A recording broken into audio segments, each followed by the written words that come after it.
What we've heard from the Chiefs this week, they're not thinking about that first ever potential Super Bowl three-peat. Some college coaches who've built their own dynasty say that's exactly how you do it. For more on what it takes to be a consistent champion, we go back to New Orleans Live now. Harold Kuntz has got that story. Hi, Harold. Hey everybody, happy Red Wednesday. And two guys that our area is very familiar with just at the college level.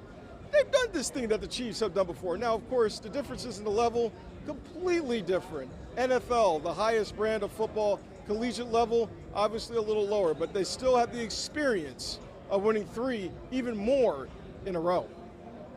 To build a dynasty and sustain a dynasty is all about building culture. You have to have great senior leadership, and that gets passed on to the underclassmen, so to speak, as you go through. You have to have a staff that's aligned well. Everybody's gunning for you, and I can relate to the Chiefs in the fact of we had a five-peat going, but when we had our third one, how hard it was because you're everybody's Super Bowl. Now KU coach Lance Leipold won multiple championships in a row at the Division III level at Wisconsin Whitewater.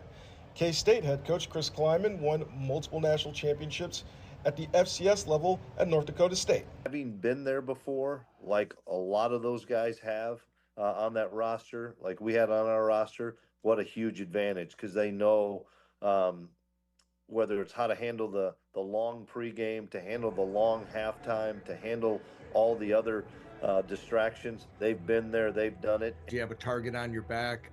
Two is because you've had such a long season, longer than most others, that can wear you down a little bit.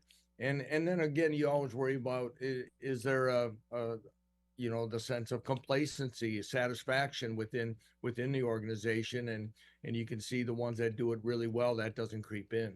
Even at the college level, they know players at the NFL level have to stay in tune with the culture, and that comes best from the ones who've been there. You just got to lean into those veterans and lean into the guys that have been there before, that you're not going to get complacent. We're going to play our best football because that's a thing that I guess we always strive for, and I can tell Kansas City's doing it as well.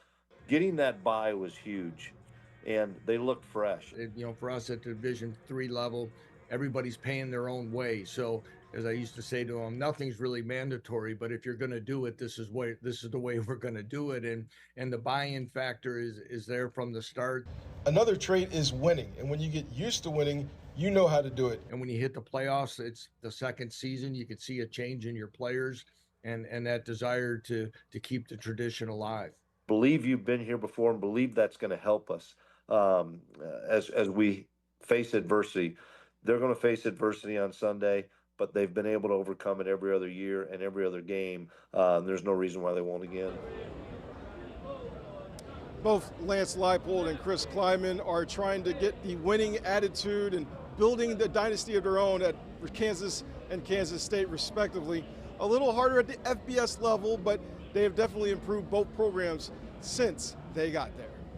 We're here out on Bourbon Street, and that's a wrap from us. We're going to be in a little safer quarters later tonight, guys. I was going to say, that might get a little Riley a little later on. John Holt's the one who's had the bagpipes right behind him all night long. Harold so far unbothered on Bourbon Street. But thank you, Harold. Now we're talking.